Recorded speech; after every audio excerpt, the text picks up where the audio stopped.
Señores senadores, Honorable Asamblea, conforme al registro de asistencia se han acreditado 113 ciudadanos senadores. En consecuencia, hay quórum, señor presidente. se abre la sesión del martes 9 de octubre de 2012, correspondiente al primer periodo ordinario de sesiones del primer año de ejercicio. El orden del día está disponible en el monitor de sus escaños, con lo cual se informa de los asuntos que corresponden a la agenda de hoy. El acta de la sesión anterior se encuentra publicada en la Gaceta del Senado de este día. En consecuencia, consulte la Secretaría de la Asamblea en votación económica si se aprueba. Consulto a la Asamblea en votación económica si se aprueba el acta de la sesión anterior. Quienes estén por que se apruebe, favor de levantar la mano. Gracias. Quienes estén por que se rechace, favor de levantar la mano. Aprobada el acta, señor presidente.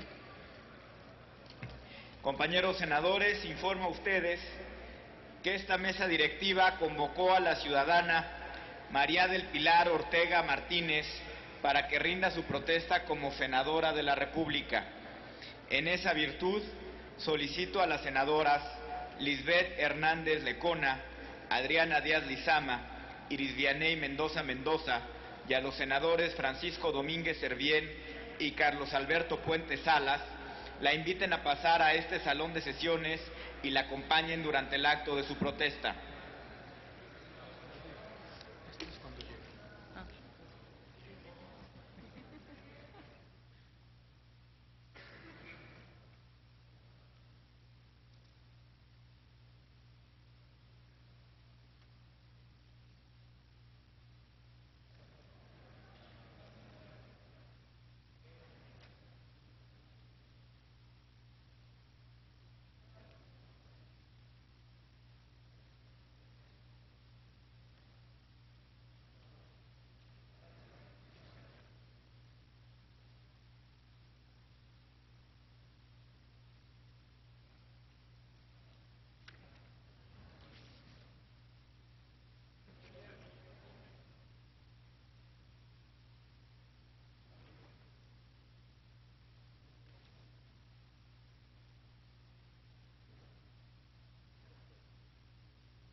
Se solicita a los presentes ponerse de pie.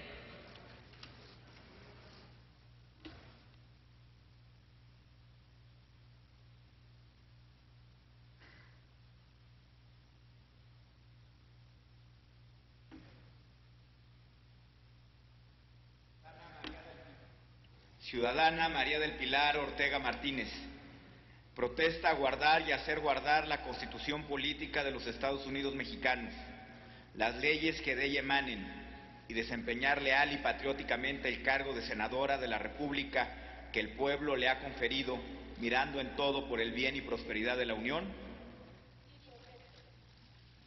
Si así no lo hiciere, que la nación se lo demande.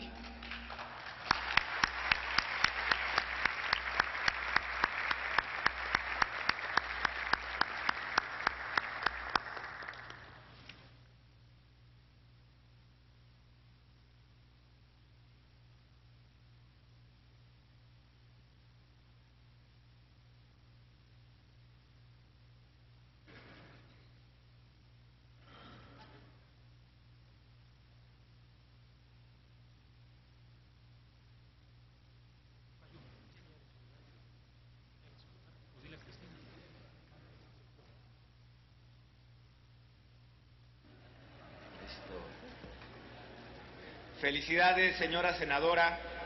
Le solicito pase a ocupar el escaño que le ha sido asignado a fin de que se incorpore inmediatamente a nuestros trabajos. Pasamos al siguiente asunto. Se recibieron las siguientes comunicaciones, por las que se informa de la instalación de diversas comisiones del Senado llevadas a cabo el pasado 4 de octubre. Una, de la senadora Blanca María del Socorro Alcalá Ruiz, presidenta de la Comisión de Cultura. Una, del senador Manuel Humberto Cota Jiménez, presidente de la Comisión de Agricultura y Ganadería, y una del senador Adán Augusto López Hernández, presidente de la Comisión de Población y Desarrollo. Esta asamblea ha quedado debidamente enterada. Pasamos al siguiente asunto.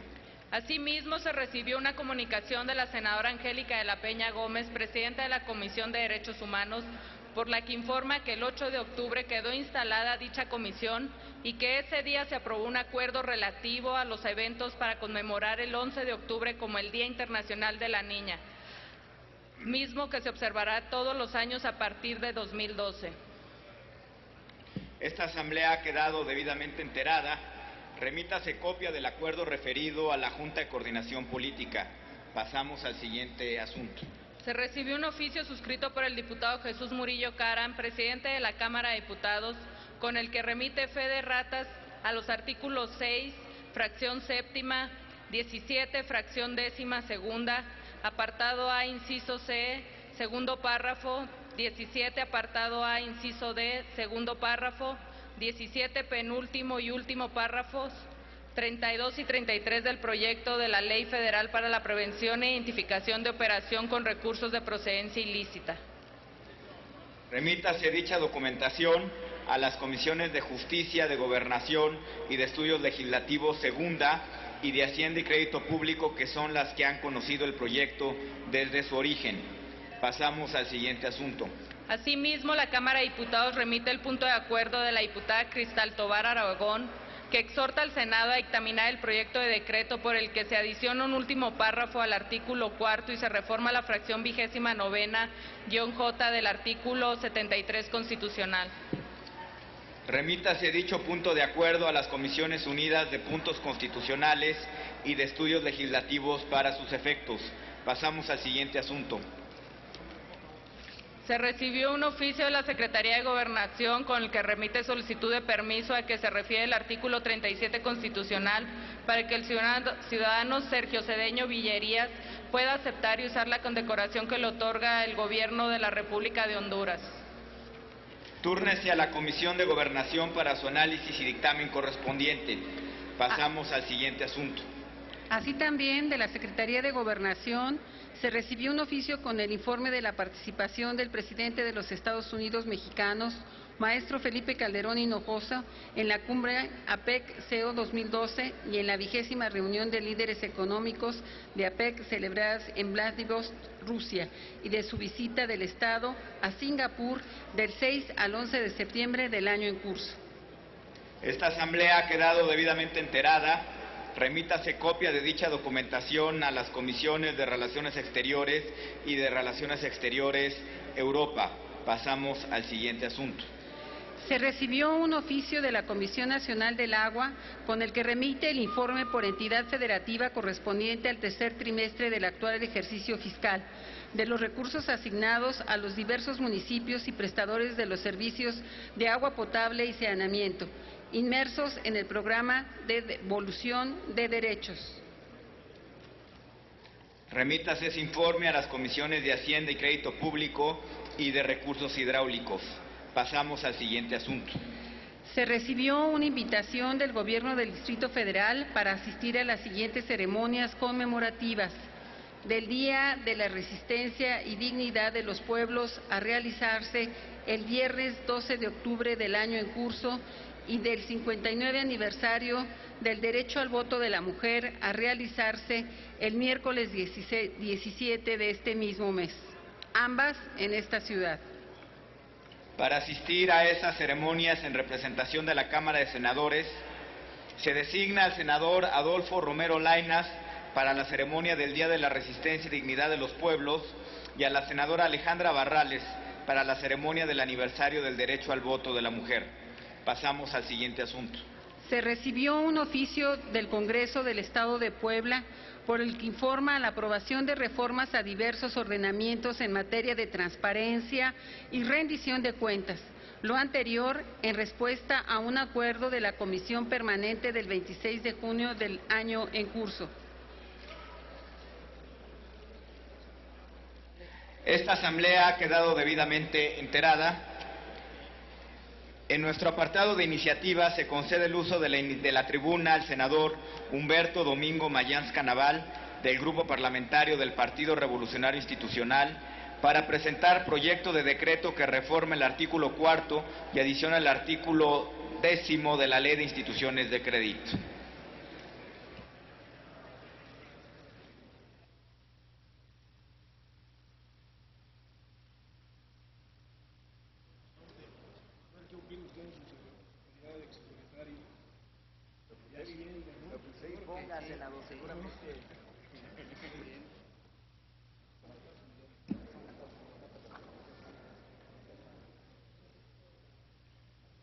Con su permiso, señor presidente, compañeras y compañeros senadores, como es del conocimiento de todos ustedes, en los 30 años recientes, la banca mexicana ha estado sometida a profundos cambios y transformaciones.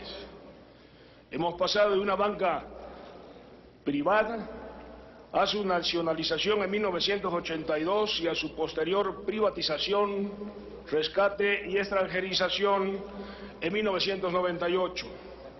En este año se realizaron reformas a la Ley de Instituciones de Crédito y se autorizó que el 100% de las acciones de los bancos fueron adquiridas por capital extranjero, dándose con ello la extranjerización de la banca mexicana.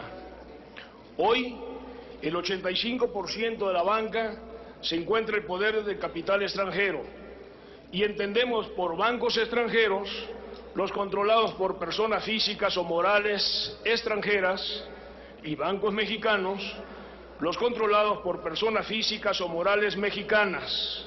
Ello porque formalmente todos, conforme a la ley, son bancos mexicanos, dado que los bancos extranjeros operan en México como subsidiarias y no como sucursales, por lo que su capital se encuentra formalmente separado de las respectivas matrices, siendo el Banco de México la institución que tiene por mando de ley la de regular el sistema de pagos.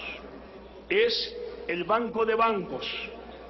México es el único gran país con una banca mayoritariamente extranjera, nos advirtió recientemente el exsubsecretario de Hacienda, Francisco Suárez Dávila, en un artículo publicado en una revista de circulación nacional. En consecuencia, tenemos entonces un sistema bancario con una participación de mercado en cuanto a bancos extranjeros del 70% del crédito total y cerca del 83% en créditos de consumo e hipotecarios. Durante la crisis global de 2009 al 2010, originada en los Estados Unidos, el crédito en México, si ya anteriormente era insuficiente conforme al tamaño del mercado, disminuyó aún más, pues los bancos buscaron cuidar a toda costa su capital sin asumir los riesgos y cumplir con su responsabilidad fundamental, que es la de otorgar créditos al mercado. Los bancos extranjeros, a diferencia de los mexicanos, consolidan sus activos, sus pasivos y capital de manera global. Es así que en el caso del Citibank, durante la crisis del 2009-2010, el capital de Banamex llegó a ser una parte importantísima del capital total, descansando su viabilidad y fortaleza en la subsidiaria mexicana. Igualmente, ha sucedido en los años 2011 y 2012 con la crisis del euro en Europa y los bancos, principalmente de propiedad española, cuyas utilidades y fortalezas se deben a su presencia en el mercado mexicano y en América Latina.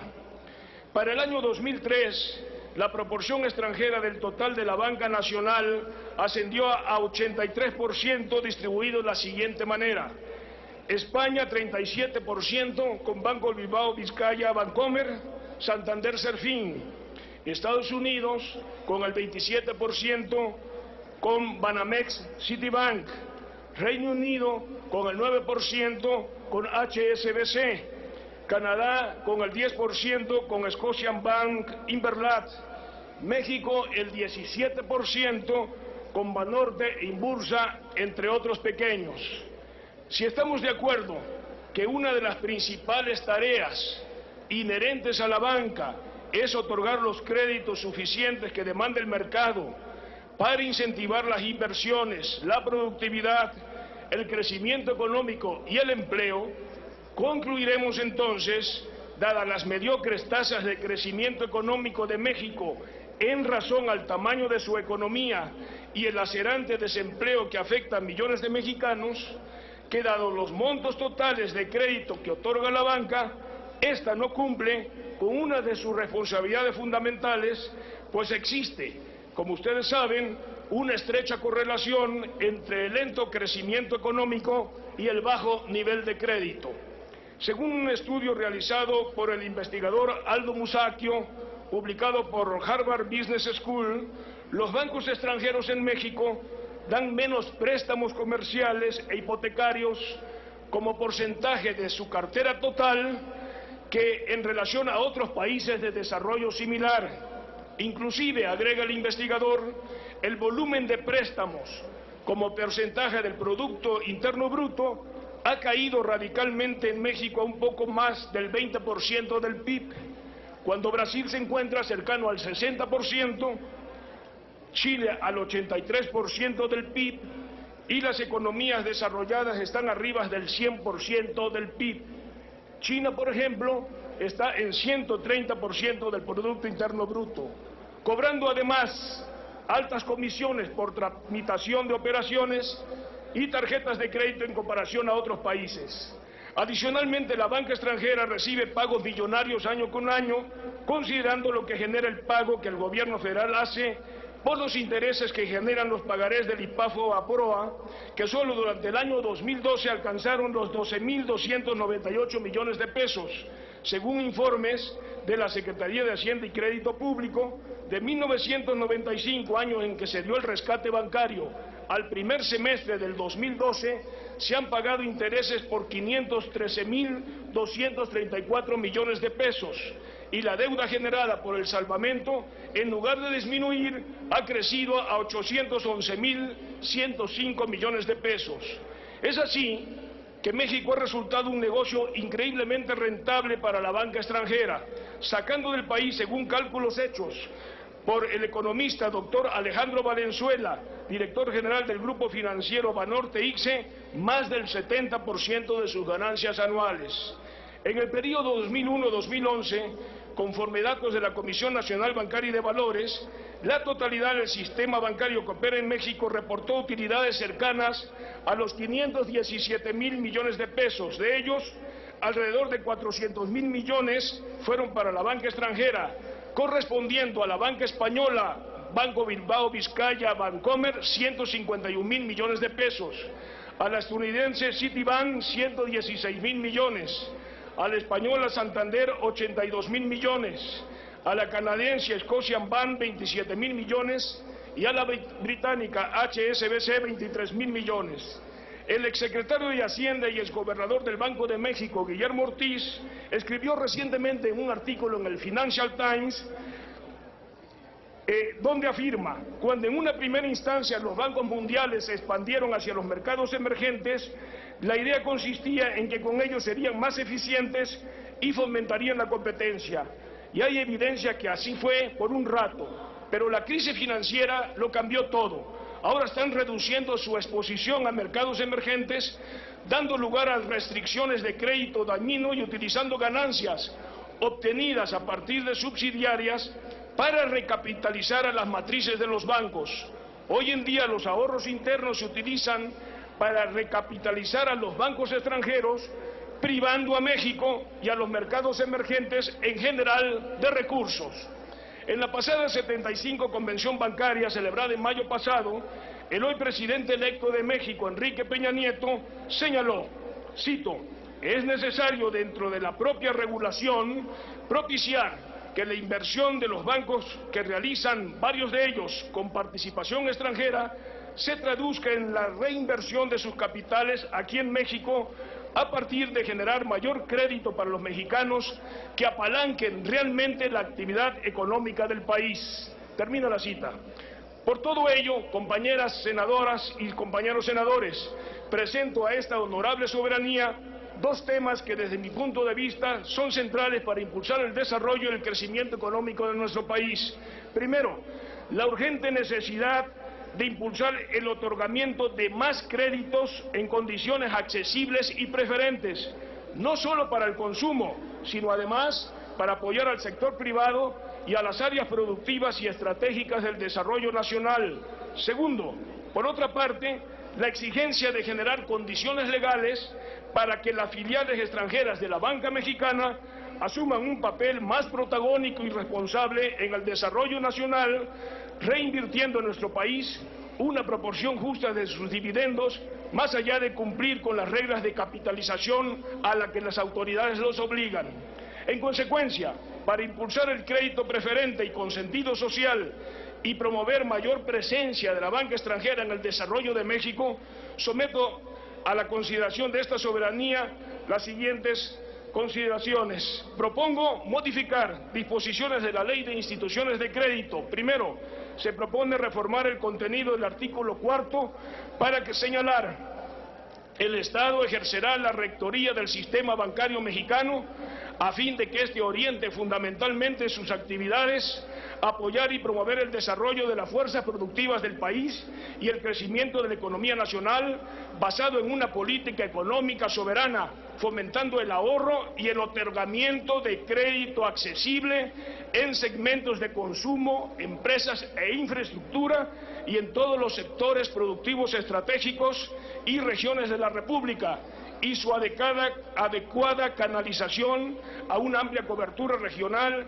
que propicie la descentralización del propio sistema con apego a sanas prácticas y usos bancarios. Segundo, se propone adicionar un párrafo al inciso F de la fracción cuarta del artículo 10 de este mismo ordenamiento para establecer que, tratándose de filiales mexicanas de la banca extranjera ya en operación, deberán reinvertir por lo menos el 50% de sus utilidades netas para el otorgamiento de crédito accesible y preferente para atender el impulso de sectores, regiones o actividades productivas prioritarias como el fomento industrial, el desarrollo agropecuario, el turismo, la vivienda y otras para estimular con equidad y eficiencia el desarrollo nacional de acuerdo a las reglas que expida la Comisión Nacional Bancaria y de Valores, considerando, entre otros elementos, la categoría en que la institución de banca múltiple haya sido clasificada, su situación financiera integral, el cumplimiento al marco regulatorio, la tendencia del índice de capitalización de la institución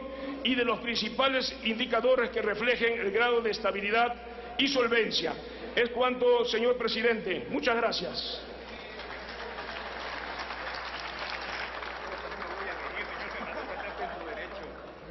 Sonido en el escaño del senador don Teófilo Torres Corzo, por favor. Gracias, señor presidente, para preguntarle si me permite sumarme a esta propuesta. Senadora Guerra.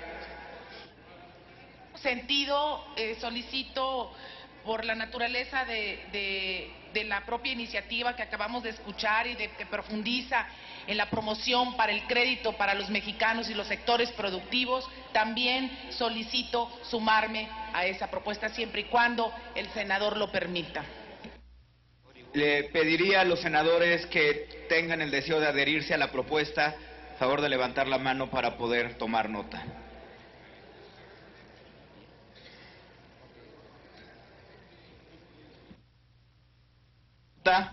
Túrnense a las Comisiones Unidas de Hacienda y Crédito Público y de Estudios Legislativos, primera. Se concede ahora la palabra a la senadora Mariana Gómez del Campo, del Grupo Parlamentario del PAN, para presentar proyecto de decreto por el que se reforman los artículos 59, 116 y 122 constitucionales.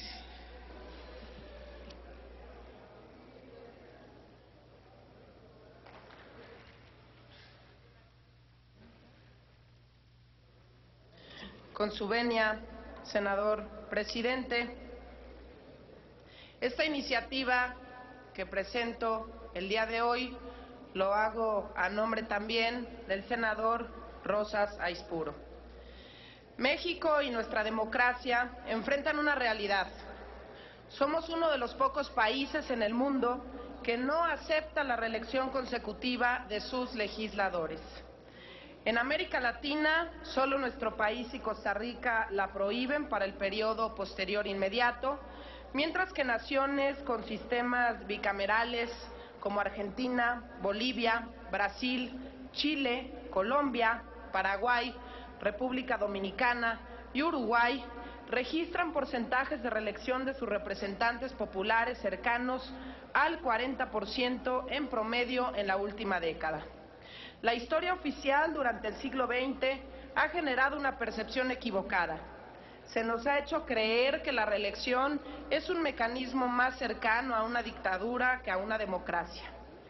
La reivindicación revolucionaria del sufragio efectivo no reelección se refería únicamente a la presidencia de la República, no a los legisladores.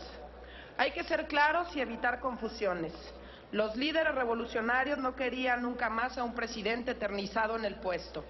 La muestra de ello es que la Constitución de 1917 prohibía la reelección presidencial, pero posibilitaba la reelección indefinida de los legisladores. Fue hasta 1933 cuando el Congreso reformó nuestra Carta Magna para limitar el mandato en el poder legislativo. Debe llamarnos la atención que en la historia de México independiente, particularmente desde la Constitución de 1824, se había permitido la elección consecutiva de los legisladores. La no reelección cumplió una función política desde 1933. Ese fue el cálculo por el que fue aprobada. Su objetivo era debilitar el poder legislativo para centralizar ese poder, para transferirlo al presidente y a la dirigencia del partido mayoritario. Esa realidad ya no encaja con las necesidades actuales de nuestro país. Hay un amplísimo debate teórico encabezado por estudiosos como Alonso Lujambio, Miguel Carbonell, Mauricio Merino, Fernando Borac, Emma Campos y organismos como el Instituto Belisario Domínguez, que ven a la reelección como un cambio normativo necesario para modernizar y dar eficiencia a nuestra democracia. Los beneficios de la reelección son claros. Permite, en primer lugar, transformar radicalmente la rendición de cuentas de los legisladores, genera incentivos institucionales para mejorar nuestra relación con los electores. Haría posible romper con esa dinámica perversa que ha llevado a millones de mexicanos a pensar que los políticos solo nos acercamos a ellos cuando se acercan las elecciones. Y por otro lado, mejoraría la percepción ciudadana que hoy hace que los legisladores seamos los servidores públicos peor calificados. El segundo beneficio es la profesionalización de los legisladores. Propicia que se establezcan verdaderas carreras legislativas, que conozcamos con mayor profundidad los temas de las comisiones, que se desarrolle un servicio profesional de carrera o staff alrededor del senador o diputado y también romper con esa dinámica que lleva a los legisladores a disminuir su productividad al arranque por falta de experiencia y en la conclusión del mandato por estar más preocupados por su futuro laboral. El tercer beneficio es que se fortalece al poder legislativo frente a los otros poderes y eleva la responsabilidad, sobre todo porque, como diría Alonso Lujambio, un legislador que quiere reelegirse tendrá que cultivar a su electorado, explicarle su conducta. El legislador lleva a su distrito o entidad liderazgo, argumentos, cifras y eventualmente algún beneficio material concreto. Cierro comillas.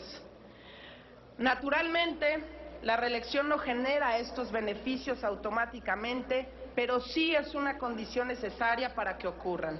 Junto con esta iniciativa que hoy estamos presentando, en fechas próximas presentaremos otras iniciativas que integran un paquete de reformas para hacer de la reelección un mecanismo funcional y eficaz.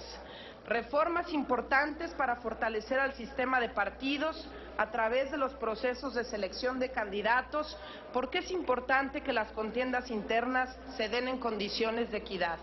También reformas al sistema electoral para evitar actos de corrupción, como el surgimiento de prácticas clientelares, así como para acotar el apoyo de grupos de interés, junto con otras para revivir una herramienta fundamental, como es el sistema profesional de carrera al interior del Congreso de la Unión. Esta iniciativa de reforma a los artículos 59, 116 y 122 constitucionales propone la reelección consecutiva en hasta 2 ocasiones para los senadores y hasta 4 para los diputados federales, diputados locales y diputados a la Asamblea Legislativa del Distrito Federal. Es decir, en todos los casos el periodo máximo en el cargo será por 12 años. Es así, compañeras y compañeros senadores, que tenemos en nuestras manos una gran oportunidad para robustecer nuestra democracia, no para nuestro beneficio, sino para hacer del Poder Legislativo, del que somos depositarios, un poder eficaz que responda verdaderamente a los ciudadanos y a la altura de las exigencias de nuestro país de cara al siglo XXI. Es cuanto, senador presidente. Muchas gracias, senadora.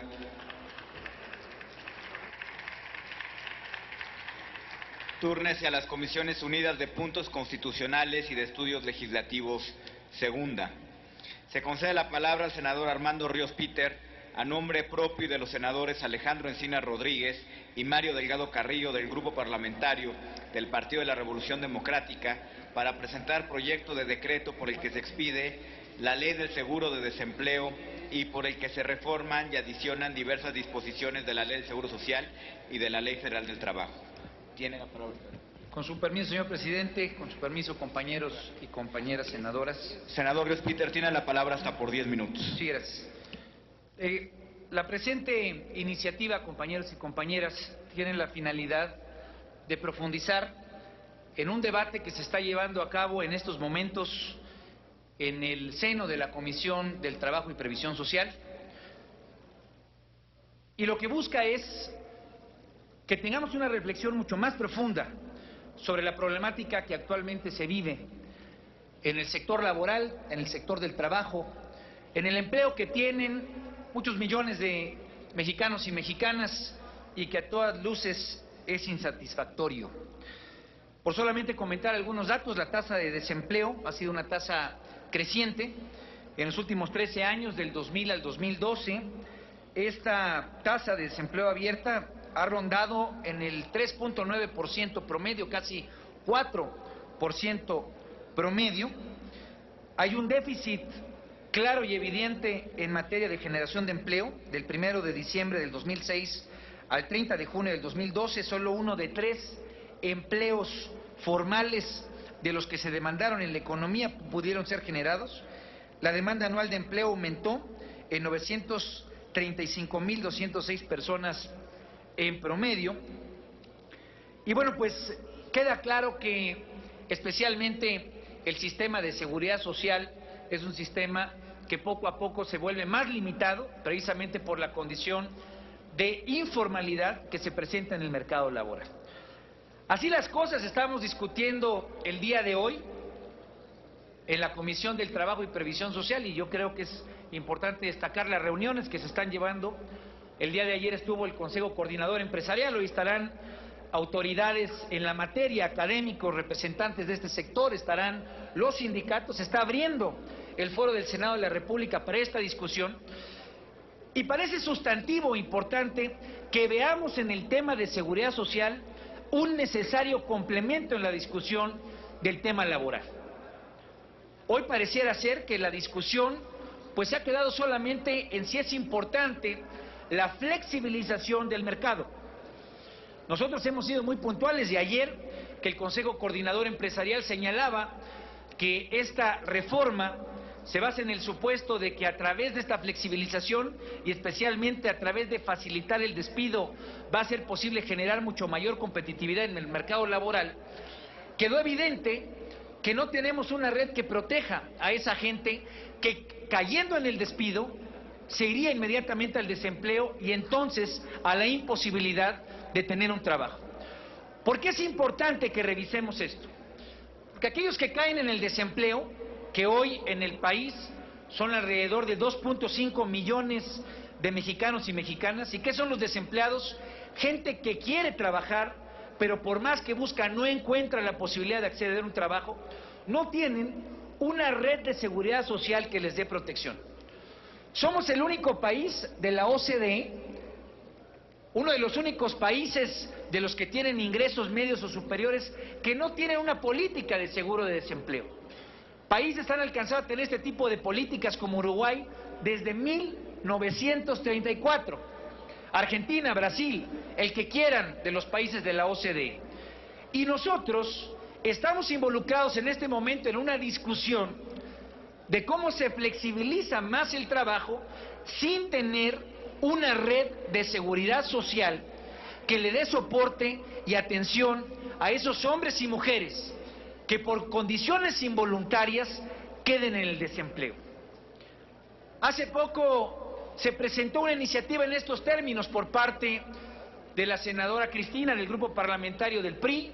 Hay presentaciones en ese sentido por parte del Verde Ecologista, se han hecho en otras ocasiones por parte del PT y por parte del PRD, de tal manera que pareciera ser que estamos en la oportunidad de hacer una discusión seria, una discusión constructiva sobre una política que resulta fundamental para garantizar que aquellos que pierdan su empleo puedan tener una red de protección. Hemos sido muy puntuales en nuestra crítica y seguiremos siéndolo en la comisión, en el Pleno, sobre la propuesta de reforma laboral. Pero no podemos quedarnos sin proponer avances, especialmente en aquellas áreas de política pública en la que México no ha hecho mayor cosa. En la Ciudad de México, prácticamente desde inicios del 2006, se instaló un seguro de desempleo. Aquí en la Ciudad de México se está pagando con fondos totales por parte de la Ciudad de México. Pero ¿qué es lo que nosotros estamos proponiendo? Estamos proponiendo que podamos hacer una aportación tripartita por parte del trabajador, por parte del patrón y por parte del Estado mexicano. Y con estos recursos conformar un fondo que puede oscilar alrededor de los 5.500 millones de pesos, esto es apenas el 0.15% del Producto Interno Bruto, para poder subsanar una problemática general que tenemos. Yo recuerdo la discusión del 2008, cuando empezó la crisis internacional a pegarle al sector del empleo y donde perdimos alrededor de 1 millón de empleos prácticamente en el proceso de 3, 4, 5 meses. Y la problemática que enfrentó en ese momento el gobierno mexicano es que no teníamos una política pública de atención y salvaguarda. ¿Por qué es indispensable esto? No solamente porque se le auxilia al padre de familia que al perder el empleo pues obviamente cae en una condición de pobreza, sino que un seguro de desempleo a nivel de fondo compensatorio permite evitar una caída drástica en el consumo y en la demanda agregada. Este tipo de políticas son indispensables cuando en un país como México se discute lo que hoy se discute en el tema de la reforma laboral. Yo espero, compañeros y compañeras, que esta iniciativa pueda permitirnos, como Senado de la República, como grupos parlamentarios, no solamente profundizar en la problemática que hoy tiene la seguridad social, sino encontrar alternativas innovadoras a un debate en el que hoy pareciera que el pasado nos está asfixiando. La reforma laboral que hoy discutimos es una reforma que se creó y que se pensó hace 25 años, donde este país y el mundo eran totalmente distintos, donde la competitividad con el orden global era totalmente diferente, pero que hoy lo que reclama de nosotros no solamente es ver hacia atrás, sino es ver hacia adelante, entender que el país tiene que modernizarse, especialmente ahí donde nuestra red de seguridad social, donde los trabajadores y las trabajadoras no encuentran políticas públicas que los alimenten, que los atiendan y obviamente que les den soporte. Es cuanto, señor presidente. Muchas gracias. Gracias, senador. Túrnese a las Comisiones Unidas de Seguridad Social y de Estudios Legislativos Primera. Tiene el uso de la tribuna la senadora Mónica Arriola Gordillo para presentar proyecto de decreto por el que se reforma la Ley General de Salud, la Ley Federal del Trabajo, la Ley del Seguro Social, la Ley Federal de los Trabajadores al Servicio del Estado, la Ley del Instituto de Seguridad y Servicios Sociales de los Trabajadores del Estado y la Ley del Instituto del Fondo Nacional de la Vivienda para los Trabajadores. Con la venia de la presidencia, compañeras y compañeros legisladores. Toda discapacidad está ligada íntimamente con un entorno que discrimina o dificulta la convivencia natural entre las personas. Por ello, es que la Organización de Estados Americanos emitió la siguiente definición: una deficiencia física, mental o sensorial de naturaleza permanente o temporal que limita la capacidad de ejercer una o más actividades esenciales de la vida diaria y que puede ser causada o agravada por el entorno económico y social. La discriminación, sea por acción o por omisión, limita las libertades de las personas para vivir en condiciones de equidad, reduce derechos y limita oportunidades. En este entendido, esta iniciativa busca fundamentalmente regresarles la plenitud de derechos a personas que hemos seguido omitiendo en toda la magnitud de la ley. Es tiempo de que las personas sean justamente reconocidas como personas, como mexicanos, todos, todas, en igualdad de condiciones. La equidad empieza en el lenguaje, en el entendimiento transversal de las características que rodean a la discapacidad, por lo que debemos de alejar visiones o términos anticuados que promueven la idea de los discapacitados como personas con menores oportunidades o posibilidades. Algunos datos, compañeros, compañeras. La Convención sobre los Derechos de las Personas con Discapacidad señala la importancia de la accesibilidad al entorno físico, social, económico, cultural, a la salud, la educación, la información y las comunicaciones, para que las personas con discapacidad puedan ejercer totalmente los derechos humanos y las libertades fundamentales que los instrumentos nacionales e internacionales les confieren. En aras de hacer respetar los principios de igualdad de oportunidades y de accesibilidad, así como garantizar su seguridad. En nuestro país, los datos que arroja el Censo 2010 en cuanto a las personas que padecen algún tipo de discapacidad son del orden de 5.739.270, lo que representa 5% de la población total de 112.336.538 habitantes, de los cuales 51.1% son mujeres y 48.9% hombres. Frente a estas cifras, cabe resaltar que a partir de 1992, nuestro país se define como pluricultural al reconocer en la Constitución política su gran diversidad cultural, social, étnica y lingüística. En consecuencia, la sociedad mexicana debe entender que los derechos humanos de las personas con discapacidad son los mismos derechos de todas las personas. Por desgracia, en la actualidad, la gente que padece alguna discapacidad no goza de la posibilidad de ejercerlos de la misma forma que el resto de la población, debido a las barreras de actitud y el ambiente propio en el que se desarrollan. Esto evita su participación plena y efectiva en la sociedad y en igualdad de condiciones. Por lo tanto, la integridad social o la integración social debe ser un proceso que conceda a todos los individuos el poder participar de los beneficios del desarrollo social a través del ejercicio de sus derechos y capacidades. La principal arma para lograr la integración social y productiva es trabajar a favor de la justicia y la igualdad. En Nueva Alianza celebramos el avance dado en el ámbito federal. No obstante, estamos conscientes que resulta insuficiente para transformar la realidad que nos aqueja, por lo que se requiere una mayor armonización de las políticas públicas transversales en nuestro país, acorde con las definiciones adoptadas por los organismos internacionales de los cuales formamos parte. Finalmente, por técnica legislativa, el objetivo que persigue con la presente iniciativa en lo que respecta a la reforma a la Ley General de Salud tiene que ver con eliminar el concepto de inválido o invalidez, que claramente es un término discriminatorio, y sustituirlo por el término de discapacidad. Asimismo, armonizar la definición de discapacidad emitida por los organismos internacionales pertinentes con el texto de las leyes que con esta iniciativa buscamos reformar y homologar los términos en la propia ley.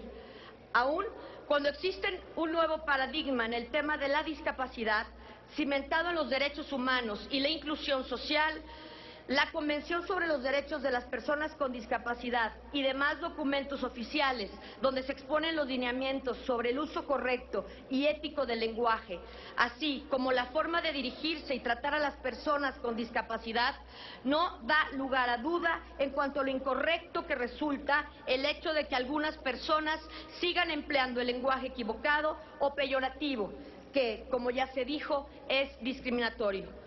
En este tenor, la reforma busca asegurar la certeza jurídica integral y accesible a las personas con discapacidad, como una medida imprescindible para dar cabal cumplimiento a los derechos de salud que les corresponden por ley y a sus necesidades principales. Es de subrayar que la Ley General de las Personas con Discapacidad establece las bases que permiten la plena inclusión de las personas con discapacidad en un marco de igualdad y equidad de oportunidades, de tal manera que no sea limitativa. Por lo anterior expuesto y fundado, someto a consideración de esta soberanía lo siguiente. Iniciativa con proyecto de decreto por el que reforma la Ley General de Salud, la Ley Federal del Trabajo, la Ley del Seguro Social, la Ley Federal de los Trabajadores al Servicio del Estado, reglamentaria del apartado B del artículo 123 constitucional, la Ley del Instituto de Seguridad y Servicios Sociales de los Trabajos del Estado y la Ley del Instituto del Fondo Nacional de la Vivienda de los Trabajadores, para armonizar la definición de discapacidad emitida por los organismos internacionales pertinentes. Mandemos desde el Legislativo, desde esta tribuna, un mensaje claro a las tentaciones tradicionales y discriminatorias.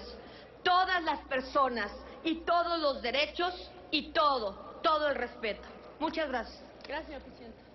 Gracias, senadora. Túrnese a las Comisiones Unidas de Salud, de Trabajo y Previsión Social, de Seguridad Social y de Estudios Legislativos, segunda. Tiene ahora el uso de la palabra el senador Jesús Casillas Romero, del Grupo Parlamentario del Partido Revolucionario Institucional, para presentar proyecto de decreto que adiciona a la Ley Federal de Protección al Consumidor, la Ley para la Transparencia y Ordenamiento de los Servicios Financieros y el Código Penal Federal. Gracias, señor presidente, compañeras senadoras, compañeros senadores. El día de hoy hago uso de la tribuna para presentar iniciativa con proyecto de decreto que pretende evitar los abusos en los métodos de cobro extrajudicial que en muchos casos se realizan mediante la gestoría de despachos privados. Los mexicanos, muchos mexicanos, acudimos al crédito para poder acceder a bienes y servicios. Esto con la finalidad de elevar nuestras condiciones de vida. Por otro lado, también es cierto que la situación económica ha traído como consecuencia que muchos mexicanos que hacen uso de los sistemas de crédito caigan en mora. De ahí que se tiene un registro que estima que son 8 millones de deudores en mora los que se encuentran inscritos en el buró de crédito, fundamentalmente por créditos hipotecarios, créditos por automóvil y desde luego el más numeroso, los créditos por la tarjeta, por las propias tarjetas. También hay una cifra que no se puede determinar porque no se encuentran en los registros financieros, aquellos deudores que contraen obligaciones con instituciones comerciales. Estamos hablando de tiendas departamentales, estamos hablando de mueblerías, de empresas de servicios de telefonía celular, de empresas de televisión por cable, de dotación de gas, etcétera, etcétera. Hasta ahí el tema de la cartera vencida, que suman muchos millones de pesos, se ha dado en los últimos años de turnarla a despachos para que realicen la actividad de la recuperación de la cartera vencida. El problema estriba entonces en que cuando los ciudadanos caen en mora y su cuenta va a parar a un despacho que gestiona el pago correspondiente, los métodos que se utilizan en muchas ocasiones no son los apropiados. Estamos hablando que estos despachos utilizan el método de las llamadas telefónicas en horas inapropiadas, inclusive en la madrugada, en domingos, llamadas no solamente a quien tiene la obligación de cubrir el pago, a los deudores, sino también lo hacen con las referencias que se dieron para obtener el crédito, a sus compañeros de trabajo, a sus familiares. También estas personas acuden a los domicilios y que en muchos casos simulan ser una autoridad judicial y plasman en las puertas sendas notificaciones notificando, valga la redundancia, que tienen 72 horas para cubrir el pago, caso contrario serán embargados. Se comunican con menores y con personas de la tercera edad para abonar de manera más acentuada el agobio. Se incrementan los adeudos de manera irregular o hacer ofrecimientos sin el consentimiento del acreedor para después aparentar que se hace un favor. En ese sentido, consideramos que es responsabilidad nuestra ponerle freno a esta situación. Es decir, no se está promoviendo de ninguna manera la política del no pago, ni tampoco se pretende atentar contra esta figura de la recuperación de la cartera vencida a través de mecanismos que se denominan cobros extrajudiciales. Lo que se pretende con esta iniciativa es regularlo, buscando en todo momento el respeto a las personas. Por eso es que esta iniciativa contiene fundamentalmente modificaciones a dos ordenamientos legales. El primero de ellos, las reformas al artículo 66 de la Ley de Protección al Consumidor, que establece que toda operación a crédito al consumidor se deberá, del 1 al 5, numeral 6, en caso de requerimientos de pago fuera de procedimiento judicial, sean realizados por el proveedor, por sus representantes o empleados, o a través de un tercero. A. La persona que lo realice se deberá identificar plenamente. B. No podrán considerar el envío al consumidor de documentos que aparenten ser escritos judiciales. C. No deberán entablarse o enviarse comunicaciones a terceros ajenos a la obligación en las que se dé cuenta de la morosidad. D. No deberán realizarse visitas o llamadas telefónicas a la morada del consumidor durante domingos, ni entre las 21 y las 7 horas. No deberán conducirse con lenguaje obsceno, acosar o amenazar, ni inferir vejaciones o humillaciones. No se deberán utilizar carteles o otro medio impreso adheridos al domicilio del consumidor ni de terceras personas. G. Se deberán evitar comunicarse con menores de edad y personas adultas mayores, a menos que esta última se trate del consumidor. H. En general, todo requerimiento de pago evitará cualquier conducta que afecte la privacidad del hogar, la convivencia normal de sus miembros, ni la situación laboral del deudor. Aún en los casos que el proveedor utilice los servicios de un tercero para requerimientos de pago, el consumidor conservará el derecho a realizar el pago directamente al proveedor, con la consecuente obligación de éste para recibirlo. Las disposiciones contenidas en la presente fracción serán aplicables a aquellas operaciones que no necesariamente constituyan una operación de crédito, pero por su naturaleza impliquen la exhibición de pagos periódicos en los términos del segundo párrafo del artículo 113 de esta ley. Asimismo, estamos proponiendo establecer una conducta de carácter penal, a efecto de que en los casos en los que los gestores vayan más y traten de, ante la situación que se encuentran en mora, los deudores, un provecho adicional, estaríamos entonces ante la figura que se le conoce como una extorsión equiparada. Por eso estamos proponiendo incluir al artículo 390 del Código Penal, que establecen penas de 2 a 8 años de prisión, que las mismas penas se impondrán al que con el objeto de realizar una cobranza fuera de procedimiento judicial ejerza las personas violencia, coacción o intimidación. Es decir, esta es una iniciativa que, debo reiterar, no busca que los deudores dejen de pagar, pero sí que se respete la dignidad de las personas. Así, el texto íntegro de la propuesta que tengo bien a someter a la consideración de esta honorable soberanía se encuentra publicado en la Gaceta Parlamentaria del día de hoy, por lo que, acatando los tiempos, no le doy lectura íntegra. Le solicito, señor presidente, que el texto completo sea incluido en el diario de los debates. Es cuanto, compañeros senadores. Sí, gracias. Gracias, señor senador.